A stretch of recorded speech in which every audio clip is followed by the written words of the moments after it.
I've written a variety of different places about what I call being an accidental humanitarian. I had a goal some years ago to climb the seven summits, the tallest mountain on each of the seven continents. And I was doing Tanzania, which is a good starter one, back in the early 90s, and met a fellow who was a porter on the climb with me.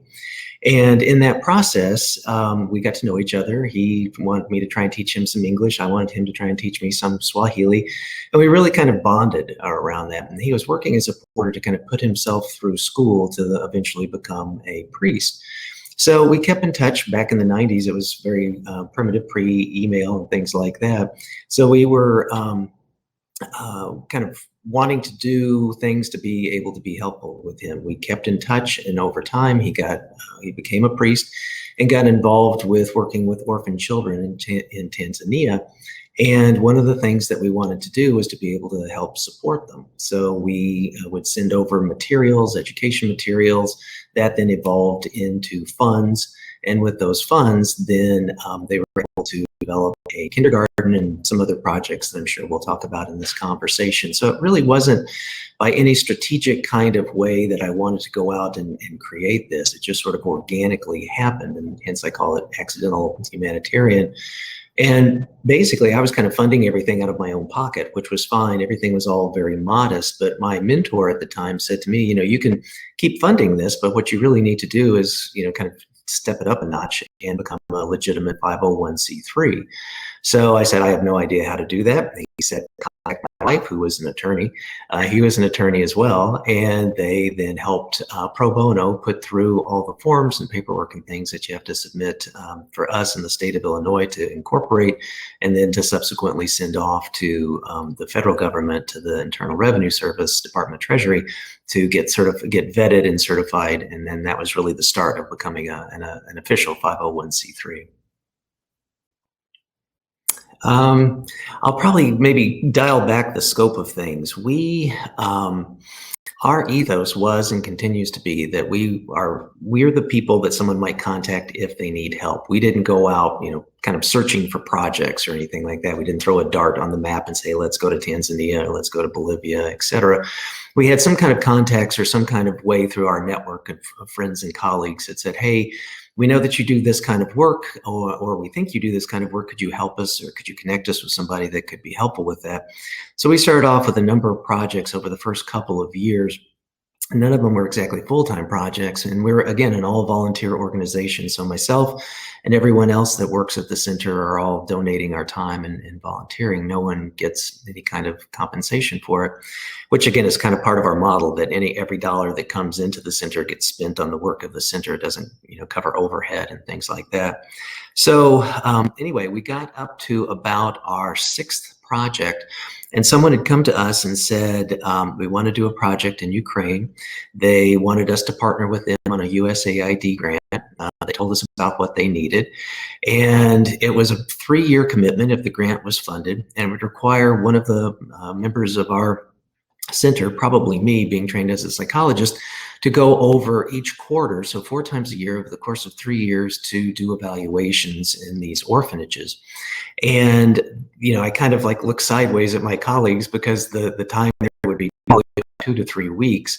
And I didn't have, I had a day job. I didn't have 2 or 3 weeks every quarter to go to Kiev and work on this project. So, and nor did anyone else in our organization. So the outcome of that was that they didn't get funding, which is not good. But the other outcome was that our center did a major pivot. We realized that relatively quickly we had kind of maxed out on our capacity, our scalability. And I was thinking, well, this is great, kind of tripping right out of the gates. So we put our board together, put our brains together, put our heads together, and came up with our pivot of saying, the board had said to me, you guys, you have put together a lot of tools, a lot of things. You've learned a lot. You've learned how to become a 501c3. All of those are tools that can help others go out and do their projects, or can help others become and build their own 501c3. So take that concept, and what we then kind of framed it as is open sourcing humanitarian intervention. So everything we do in those instances of sharing materials, etc., are all done free of charge to anyone that comes to our website and looks at that or reaches out to me. So that was kind of our first start. Was really kind of tricky and difficult, but all sort of organically starting. When we first started, we had to put together a board, as all nonprofits do, and we had a kind of a director's board and an advisory board. And so really kind of the first things that I did, it was sort of like I started off on projects and was kind of doing that all by myself. And then once we became a 501c3, we enlisted the help and brain power of others. But again, it was just sort of organic. I went out to people that I knew had worked in this space, maybe in a different kind of area, maybe more nonprofit education, but generally internationally involved, and asked them for help. I was also teaching a graduate program that had an opportunity to have students be involved in research. So I got about, I forget if it was 4 or 5 students that were just excellent. And we went out and started interviewing some of the nonprofits that I had felt were really terrific places. Doctors Without Borders, Amnesty International, et cetera, some of the big names, but then also some of the smaller organizations as well. And we put all that together and created a book called The New Humanitarians. And The New Humanitarians sort of became our guidebook to say, here are some models of kind of what we could do with that and how we could start developing our own projects. We learned from people what didn't go well, and then what we could then do to try to avoid that. Sure. Back to Tanzania. So we really kind of winnowed down our focus to being just those people that were kind of most collegial with.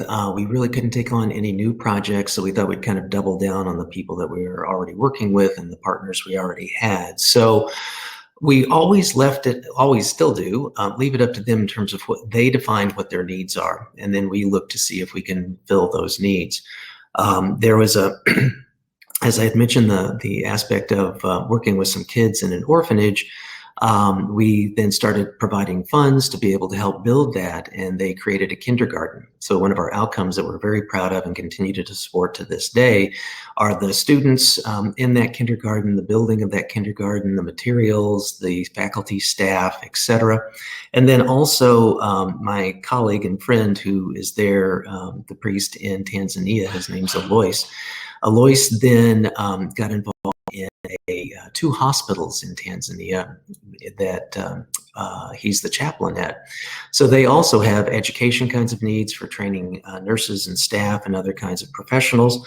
And one year they had just a very bad malaria outbreak, so to speak, and a number of people were hospitalized for it, a variety of ages. And while it's still the most economic thing to do is to have treated mosquito nets, but it was too late. These people were already sick, so they needed care. So we did a fundraiser for that, and then got those dollars over there, got them converted to Tanzanian shillings, and found out that an entire treatment protocol for those patients with a very good treatment outcome wound up costing 73 cents a life.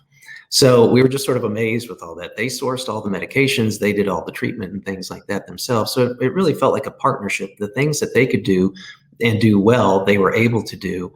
And the things that we could do to be able to be a support of that was also key to us. So we always then take a look. I come from a background of evaluation and outcomes. So we always have an outcomes focus with what it is that we do, that we want to see, measure what was it, how many lives saved, or how many kids were able to get through a program, or how many nurses were able to be trained, things like that. They also identified that they needed an ambulance, and one of our volunteers, kind of all on her own, was able to put together an approach to be able to get them an ambulance in 2019. So those are the kinds of outcomes that we tend to be able to take a look at. A little bit of public health, but a lot of it more clinical outcome based.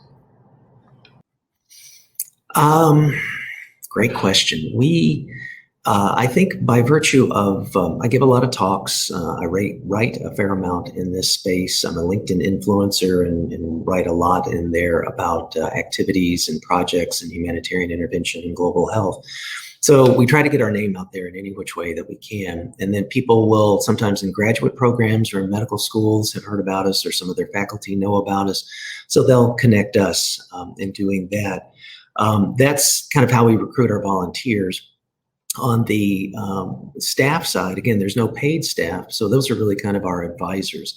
And they're sort of we have annual meetings and stuff with our directors, but in terms of kind of the more overarching connecting kinds of advisors are people that we can specifically go to get help on a project. Or if there might be a project where we don't have expertise, like maybe more of an engineering project or a project to do drilling or build a bridge or drilling for water, bridge or something like that. That's not really our focus or skill set, but we have colleagues or friends of colleagues that are able to do that. So our advisor group, we reach out to them for those kinds of questions and then circle back to whoever it is that's in need to try and make those kinds of connections. That is probably my big weakness. I really hate asking people for money. It's very difficult for me. I think that's why my mentor sort of kicked me in the pants and said, are you going to fund this whole thing yourself forever, or do you need some help? So we've gone after grants somewhat unsuccessfully with some partners in Benin, a very competitive grant by the Rolex Foundation. So we've gone through those processes. And again, it's sort of a lot of the grant kinds of things that we would look for in terms of funding maybe only happen in a cycle of every 2 years or something like that. So that also makes it difficult, because if someone that you're partnering with to help get a grant doesn't get the grant, they either, they're not going to wait 2 years to do their project. So, or they get sort of, just at such a level of disappointment. They say, well, I don't even want to try this again, or that was hard enough the first time, why put all this effort to that, which I totally get. So part of our other fundraising ways to try and be fun and clever was that since how this all got started is Tanzania is part of a climb, subsequent climbs that I have done, I always make as a fundraiser and awareness raiser for the work of our center and for those that we work with and collaborate with. So I had one colleague that said that he would donate X number of dollars for every 1,000 feet that I climbed. so it's sort of like I made it to the top, it would equal $9,000, $900 or something like that. So people have fun with that, and that's been a fun creative thing. As I mentioned earlier, I also write a fair amount, and a couple of the books that I have done, one with Wiley and one independently, all the profits and proceeds of that, of the royalties, then go back to supporting our work. And most recently, just within the we haven't had our official launch, we're going to do it in January, but we've had kind of a quiet opening, is that we're developing a certificate and fellowship program. So the certificate program is a 10-week course that two different kinds. One is in global health, one's in humanitarian intervention. So all of the materials for all of those courses are free, but the tuition cost in terms of the working with one of the faculty is where the funding comes in, and all of that funding, again, would go 100% to supporting the work of the center, not to cover anyone's salary, because all the faculty are donating their time. And then also we have a fellowship program that's kind of two tracks. One track is for those that want to have a more intensive mentorship experience with myself or another faculty member. And the other is to then very in-depthly help someone develop their own 501c3 nonprofit. Well, we don't hire any marketing team. I think you're probably talking to the CMO here. Again, because we don't use any of our funds to pay for marketing or websites or anything like that. So, all of the dollars that we have get spent on on our projects. So what do we do? What do you do if you don't have a marketing budget or a marketing staff or anything like that? We do, and if people are listening to this and they're involved in it, want to volunteer for us and help us out as a volunteer with our marketing, we would certainly welcome that. But nevertheless, I use tools. We have a pretty good presence in social media on a variety of different platforms. Like I said, I write for LinkedIn as an influencer, so a lot of those posts are in the healthcare, global health, humanitarian, technology space. We have a very strong presence on Facebook. We have an open Facebook group if anybody wants to follow with that. We also, I have a podcast, Living a Life in Full, which oftentimes has someone that specifically works in the humanitarian space, or if not a specific thing, it's usually part of who they are and what their projects and things are. So we really try to kind of broadly base, across a variety of different kinds of social media and social channels to be able to provide free, if you will, like a podcast could be kind of considered a lecture. We also then have all these other kinds of blog things that are available on LinkedIn. We have a daily, basically, news feed that happens on Facebook. Part of it's what we talked about a little bit before in terms of like looking at how many kids, like our key performance indicators could be things like number of children that make it through the program and graduate, number of new teachers that have been recruited into that program. Every year there's going to be kids that graduate, but not every year do you need to hire new faculty, because once you get your faculty set, if they don't leave, they're good. So we look at those kinds of measures and metrics. How do those graduates then do? Do they go on to other kinds of secondary and tertiary levels of education? And if so, what do they then do? And now that we've been doing this since like officially for about 12 years and unofficially for close to 20, a lot of the former students, or kids as I would call them, have graduated. Now they've come back to mentor. They're in Tanzania, or help support the programs with their donations as well. We also, I noted the 73 cents a life. So every time we provide funds to our partners, they give us an amazingly down to the penny of a shilling accounting for what that work has done. So we oftentimes will then send that back out as part of we have a MailChimp mailing list. If anybody wants to be a part of that, they can certainly get on that. But we also let donors know in terms of what the metrics are, where their dollars got spent and how they got spent. So it educated X number of kids, it funded Y number of medications and treatment, that's an ambulance for our partners, that type of thing. So there's always kind of a very specific kind of accounting. We never tell our partners what it is they need or what it is we'll fund. We always provide the funds, and then they tell us how they've done, what they've spent it on. They've always been very good stewards of those dollars and funds. Right now, these are such great questions. We have done I wouldn't call it a pivot, but we've kind of shifted. One of the key things that we're dealing with is the pandemic. So that is very much a global health, period, full stop kind of issue, and it's hard to. We felt it like do we do a newsletter? And if you send out the newsletter on a monthly basis, it's going to be out of date, by the time it gets out to people, and et cetera, et cetera. So we decided to take advantage of our Facebook group. And then we basically, anywhere from 1 to 5 or 6 newsfeed posts from vetted, non-fake news. It might be scientific journals, Lancet, might be World Health Organization, it might be Johns Hopkins, Bloomberg School of Public Health, et cetera. Any kind of legitimate source that has expertise in this area, we then post on that. And then oftentimes that will cue other members of the group to, ask questions. Other members of the group might answer those questions. So it creates kind of our way of having a thumb on the pulse. And it's not just for people that are healthcare professionals. It's for everybody, anybody and everybody.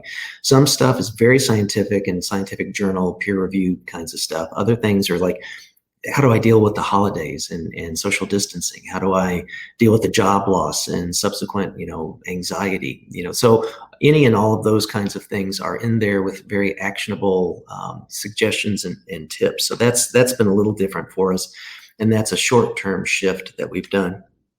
Long-term, it's always an issue of funding. We will continue to do what we can for fundraisers, developing.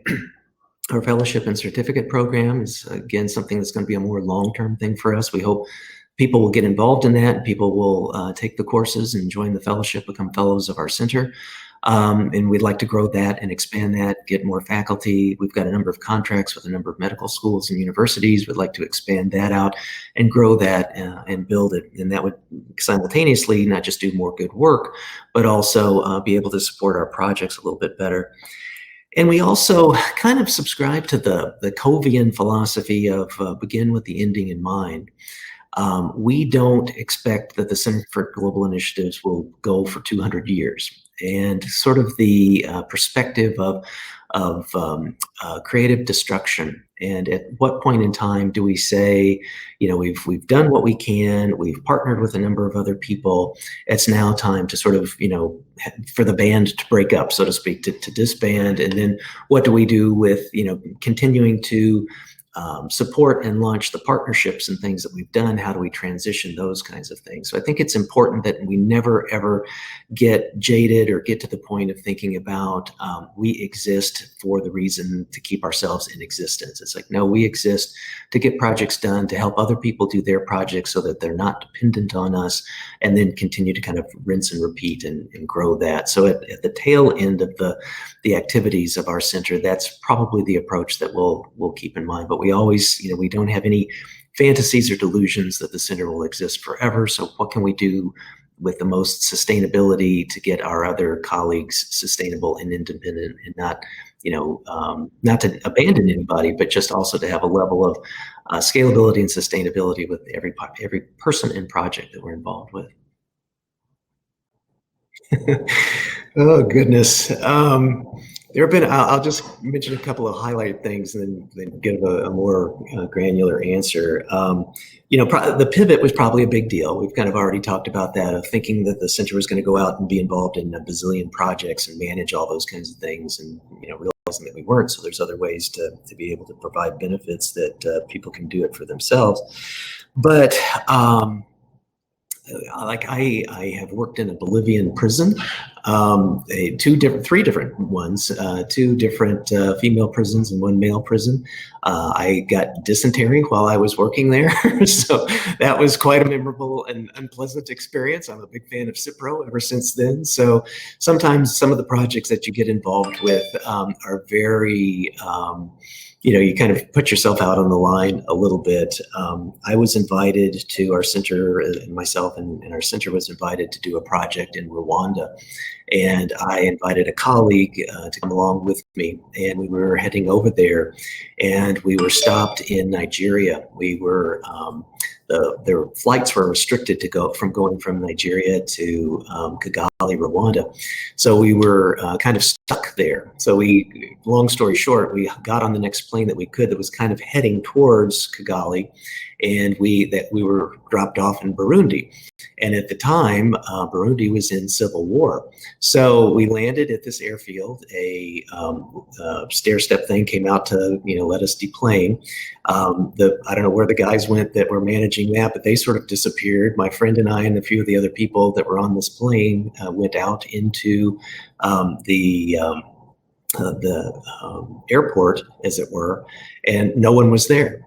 And it's like where there used to be a payphone, the payphones are ripped out of the walls. There was like birds flying around, all the glass was broken out, and we had no forward ticket to know well, what's going on. So we were just literally kind of out in this outpost. So finally a plane came, and we thought, well, we don't know where this plane's going, but it's going somewhere, and we're not going anywhere. So there's a variety of different kinds of things like that where it can get a little dicey. I've had challenges with thefts and pickpockets and kind of border guards that didn't want to let you through without bribes, and just there's story after story of those kinds of things working in areas where it's relatively desperate and desolate. You combine that with going on climbing trips where there's very little infrastructure and support, and it makes for a lot of kind of crazy times. I guess the other, maybe to end on a nicer note, that was a nice surprise, was that with all of the development that we did for the starting of this kindergarten with the kids, the orphan children in Tanzania, they named the kindergarten after me, which I think totally caught me, off guard. I was like, well, that was never a goal, that was never a request, it never even occurred to me that, why would you even think of that? So again, that was just like one of those things that I feel like doing this kind of work, it's very easy to do it without, doing it for a paycheck or a salary or anything, because there's so many other kinds of, interstitial rewards and these kinds of things that, that just makes you feel very proud and very committed to the partners that you have. I love your questions. The latest one is Why Global Health Matters. And it was really sort of a compendium of kind of where we're going, where my work has evolved to. The background of a lot of the other work that I had done was specific to psychology. It started to branch out, like when I did the New Humanitarians book with those graduate students that I was talking about. That was starting to get away from psychology, although there's a lot of organizations in the New Humanitarians that were psychology-based. I had done a lot of writing with Wiley in terms of clinical treatment planning, in terms of clinical practice development and starting a practice, in terms of evidence-based practice and evidence-based medicine within psychiatry and psychology. So those were all kind of foundational. How do you build things, and how do you evaluate things, and how do you create things that then help all of those things work better together? For Why Global Health Matters, there were chapters that I authored and co-authored, but there were a lot of other people that I was starting to work with that I was like amazed by. The work that they had done were in areas that I knew something about, and I learned, what they were doing was just amazing. There were other authors that were working in areas that I'd never even heard of, so I got to learn a lot about that. And my goal with that book was then to give voice to these other people that are doing amazing kinds of things that maybe not a whole lot of people know about. And then to, mercenarily to kind of learn myself, just like the New Humanitarians, how did they do that? And how did they do this? So, and it's just sort of great fun when you edit a book that you get to do it with your collaborators, and, they become your friends. Some were friends first, and some, everyone was friends afterwards, not just with myself and the contributors, but with each other as well, because we got to read each other's work and give feedback and support. So it was kind of a yeoman's job. It was a very large book. I think it was pushing 500 pages, but it was sort of like, like editors talk about in film, like you can't, edit out your darlings and leave them on the cutting room floor. So again, we had the availability and option to grow the chapters. If a chapter needed a couple more pages beyond what our page limit was, we could kind of renegotiate things and be able to make that happen. And that's been different from a lot of my other experiences with books where they're so rigorous and so regimented, and you've got to hit the deadlines really solidly and things like that. This was a wonderful group of people to work with, and just really proud of the work that they did. Standing on the shoulders of giants. I did very little. They did a great deal, and I'm so happy that the book is out there. Oh gosh, how many hours do we have? The shortened version of all this was, and if people are interested in writing, here's my big advice on this. And I actually have done a couple of presentations on this that are just go to slideshare.com and put in my name. They'll pop up pretty quickly. I never have written a book without having a contract first. So a lot of people will write the books, and it depends on the kind of, I write nonfiction. I'm not writing a novel or anything like that. So there's a variety of really strong reasons for that. I'll just give a couple of the highlights. Is that you could have a wonderful idea that is very publishable. You can be a very good writer and not need a whole lot of editing and all those good things to help going from idea to, book in the bookstore. The parts in between are things like some publishers want to say, oh gosh, I really wish you would have contacted me before. They haven't said it to me because I haven't done this, but I've heard others, and this is what I learned from. I wish you would have contacted me before you started writing all this, because if you would have done it from this perspective, or if you would have thought about it from a graduate student rather than a functioning professional, then we could use it. So then that means either the person says, oh my gosh, I don't want to go through all that work, or I'll rewrite my whole book to a different audience and tweak it and do this and take me another year and finally have it come out. Ways to be a step saver along that process is that just about, and I've never used an agent either. I probably should have, but so I don't have any experience with that. But if any of the students or listeners or viewers of our conversation today are interested in doing a book, think about who your best publisher might be for that. Is it Wiley? Is it ABC Cilio? Is it New Harbinger? Is it Newton or Norton, etc.? then go to their website. There'll chances are be a link on that website that says Author's Guidelines. Get that link, print it, read it, consume it, live it, breathe it, think about it when you go to sleep, think about it when you wake up in the morning. And that will tell you kind of what they're interested in. And generally it'll be 10-ish kinds of questions, plus or minus 2. And what will be included in that will be an analysis to say, who's your competition for this book? Why does this book need to be written? Why is there any market for your book? If there is, who is that market? Is it graduate adoption? Is it undergraduate adoption? Is it professional organizations? Is it functioning professionals, et cetera? Because again, remember, I'm in the nonfiction area. So you answer those questions, you do your research, and that's really a good discipline for the hopeful author, because then you go out and you say, well, who is the competition for my book? And you go out and you find like 2 or 3 books and you go, oh my gosh, this is exactly what I wanted to do. And then you say, okay, well, I'm not going to waste my time. Let's move on and go into something else. Or you say, you know what? These are great books, but they never have looked at it from the perspective that I want to talk about and the treatment I want to give it. So then that's how you're distinctive. So, because that's the next question they're going to say, well, if you've never written this, then why should it even be written? Because if no one cares about it, there's no audience. And there's also, well, if everybody's already written about it, what are you going to say that's new? So you get this kind of double bind of like, well, yes, there's going to be a great audience, and yes, everybody's going to buy it and give it as a gift to their mother and blah, blah, blah, blah, blah. And here's all the things to support that. They will then also, this gets out of questionnaire and more into creative, but they'll chances are also ask you for a sample table of contents. So that's also a good discipline for the author to think about, okay, here's how I fantasize the book as a whole thing, but now if I've got to break it out, how many chapters is it? Is it 10 chapters? Is it 200 chapters? Is it, what's the flow from chapter 1 to chapter 2, et cetera? How am I going to construct that? Am I going to write it all myself, or am I going to be an editor for the book? What's the best way to do that? Do I have expertise in all the things that I want my book to cover? Therefore, I can write it myself, or, there's some pretty big gaps that I don't want to have, try to learn about and then try and teach somebody that I'm not an expert in, that doesn't feel right, that doesn't play right. So maybe I should edit it, which are also fine. You can, I don't think publishers particularly care that much if it's a single or multiple authored kind of piece. And then also a sample chapter. So they want to get an idea of, well, what is the flow of this, and what can this person write, and et cetera, et cetera. Then also expect them that they're going to ask for a copy of your CV. You'll get to know a little bit about your, bio and your background to see, is this person also published elsewhere? What have they published? And if you have published elsewhere, so this wouldn't be for your first book, but if you've published other books, that's good. What have their sales metrics been? If you haven't published a book, what else have you published? Have you published in high impact factor, peer-reviewed scientific journals that are very respectable? Excellent. That will go a long way, chances are, depending upon what your topic is. But if you've published already in good, solid journals on evidence-based practice, for example, and now you want to write a book on evidence-based practice, you're already halfway there to getting someone to say yes to your contract, or getting you a contract. Well, gosh, it's always just exciting.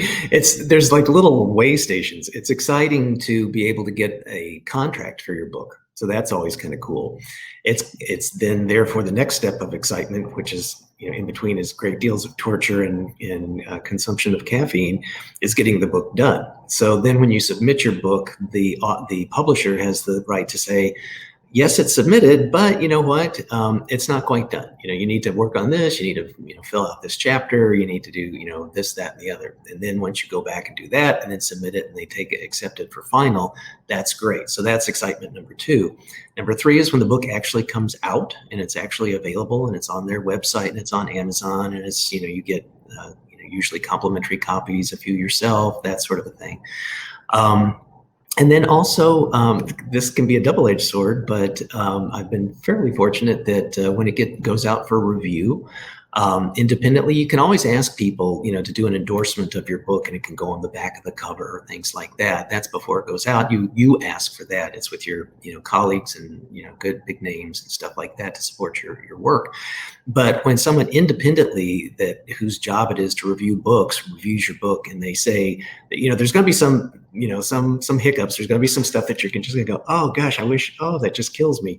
But if the majority of the review is good and positive, then that's also wonderful. That's very satisfying and nice to see.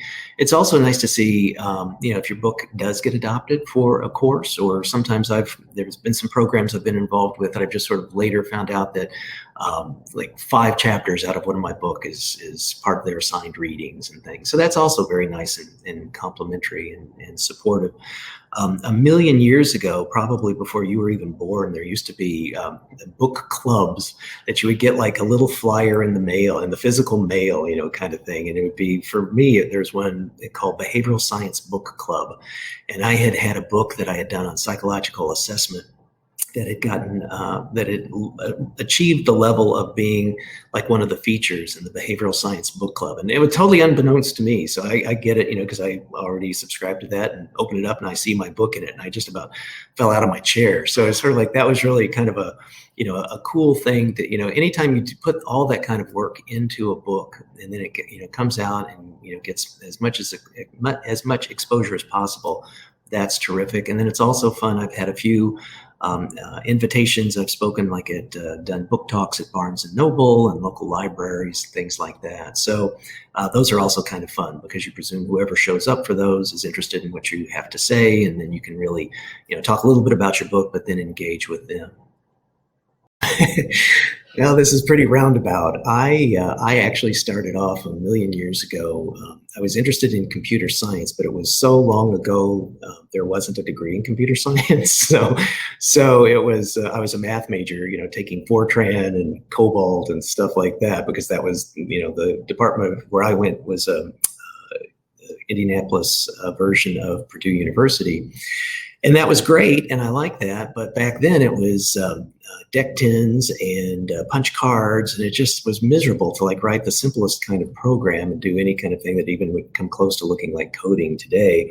And I just thought, I just can't imagine myself doing this for the rest of my life. So I had been a math major and science major, but also an art minor. So people said, well, maybe, architecture, you should take a look at that. So the Purdue also had a school of engineering. So I transferred into that, got a degree in engineering and in the process in architectural technology in the School of Engineering. And then had taken a psychology class, loved it, took another psychology class and loved that, and decided that I would like to be a psychology major and become a psychologist. So I took, I kid you not, I was kind of nuts back then. I think 56 credits just in psychology, just about every psychology course they had. My senior year, second semester undergrad, I took 21 credit hours. When everyone else is kind of cruising and they're kind of done, I'm like, just taking all this stuff because I just enjoyed it so much. So did that, got into graduate school, a doctoral program in clinical psychology called Forrest Institute, and that got me up to Chicago from Indiana. And then my fantasy was originally, before even applying to a clinical program, that I would do research because I just really liked the science part of it. My undergrad program, you could either get a Bachelor of Science or a Bachelor of Arts, and I chose the science side because I just like the research and quant stuff. So my fantasy was then to be a psychologist and do research. And then by the time I finished my program, and I was kind of sick of doing research and sick of doing my dissertation and that sort of a thing, I really wanted to be more focused on clinical. To become a licensed clinical psychologist, you have to do a year predoctoral internship, a year postdoctoral fellowship, which I then did and got my license. But then I was very much focused on children and families, and very much like I mentioned earlier, I'd done a book on assessments. So I was very much into the testing stuff. So I did another postdoc fellowship at Harvard Medical School in neurodevelopmental behavioral pediatrics at their children's hospital, and worked with the all-stars like T. Barry Brazelton and others, Judith Palfrey. They're just amazing mentors and just kind of my heroes, and big fan of. So that got me into kind of this balance between the clinical and the assessment. I was still doing research in those areas in those times, and had academic appointments then in graduate schools, medical schools, and then sort of decided that after about 10 years of practice, once our first child came along, that I just didn't have the bandwidth anymore. I couldn't teach, I couldn't do research, I couldn't see patients, I couldn't do administrative work and also be a halfway decent parent. So I stopped the clinical practice and then focused on, child rearing with my partner, my wife. And in that same kind of context, this accidental humanitarian thing started, and then it wasn't like I ever took a class in humanitarian intervention. I went back and did another fellowship in public health and served on a board of public health for a decade. But all of those things seemed to kind of conspire, and I'd learned stuff. I wrote oddly enough, wrote some computer code about differential diagnostics way back when I could still kind of do that and had some skills in that area. So I was still using even some of the math and the quant stuff in my clinical practice and diagnostics and assessment, and then had this opportunity to build the nonprofit and kind of build it in the direction and way that I wanted to, and then still apply all of these assessment tools and outcome approaches to it. So, for listeners, I would very much say, in the context of just about any class that you take, no matter how tangential it might seem, oftentimes it will come back and be very helpful and additive to whatever work you find yourself doing in. Oh golly. I think when you first start off, there's a perspective of always saying yes. Don't turn down any opportunity unless there's something unethical or wrong about it. But if it's legit and okay, then be as opportunistic and saying yes to things that come your way. And then kind of maybe mid or later career, kind of flip it the other way around. Stop saying yes to everything, because anything that you say yes to means that you might have to say no to something else. So that's a very easy way to kind of get off focus on maybe something that you're very specifically working on. So there's a friend, Derek Sivers, who hopefully will be on my podcast in this upcoming season. And he's got kind of this philosophy: if it's not hell yes when someone asks you for something, then it's a no.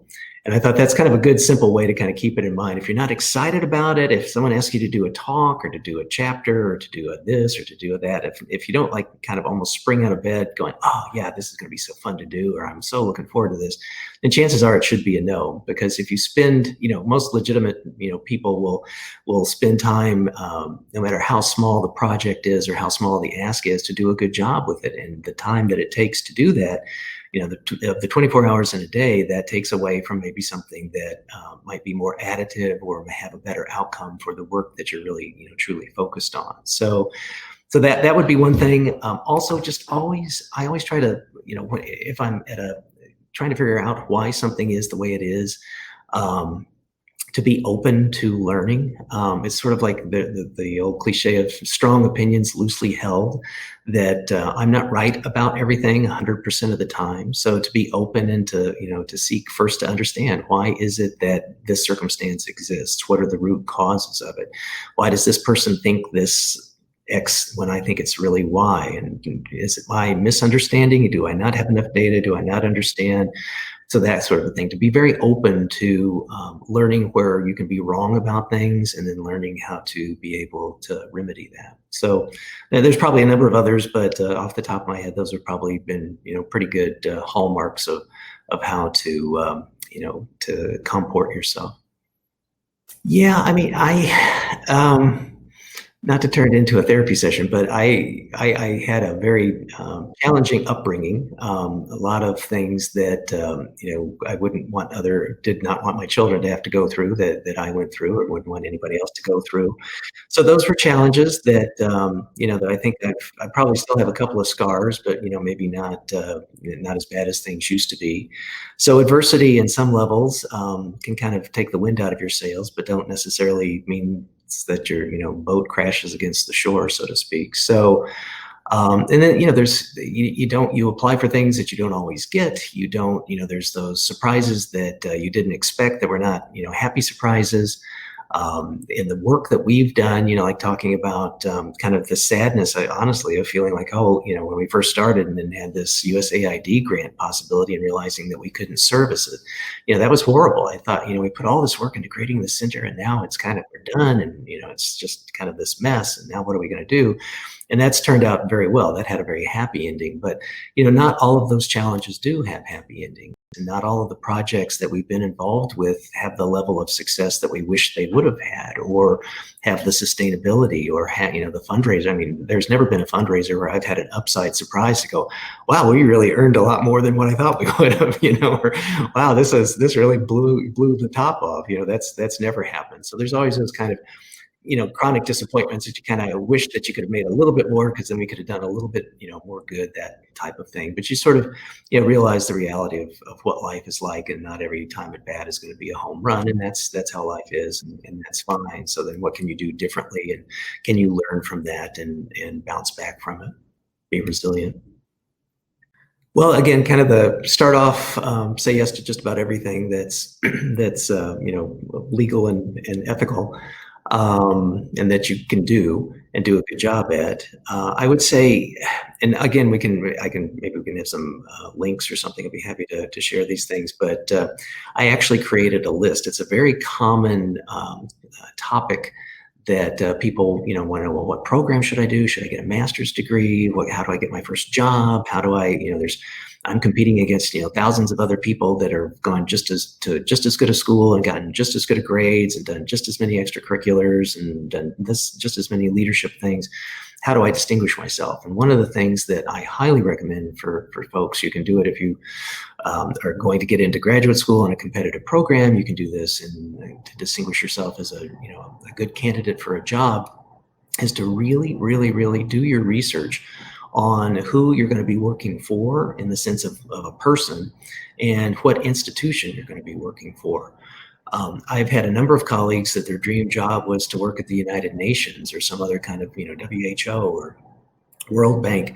And after a couple of years, get really disenchanted with it. It wasn't what they imagined, I don't know what all it was they imagined, but I had a year stint that I worked as a special representative at the United Nations, and got to know a lot of people there, got to know about their work and what they had done, and that it, kind of once you're, the curtains are, opened up to see kind of what really happens. It's, there's a lot of politics, literally and figuratively, and, all sorts of things with organizations. So really do the research. Really, you may have a wonderful organization that you dreamed of, but maybe it's not so great, or maybe it is just as wonderful as you thought it was. But do the research on the organization, do the research on the position, and then specifically to the person.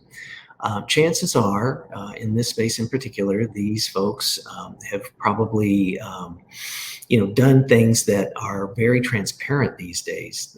With things like LinkedIn and Google. Just Google the person, find out about what their interests are, what their skill is, what their expertise is, and then fit yourself to that. Not in any dishonest way, but just to say that this person, oh my gosh, this person did these 5 things, and those are smack dab to what my interests are, what I've done similar kinds of things to.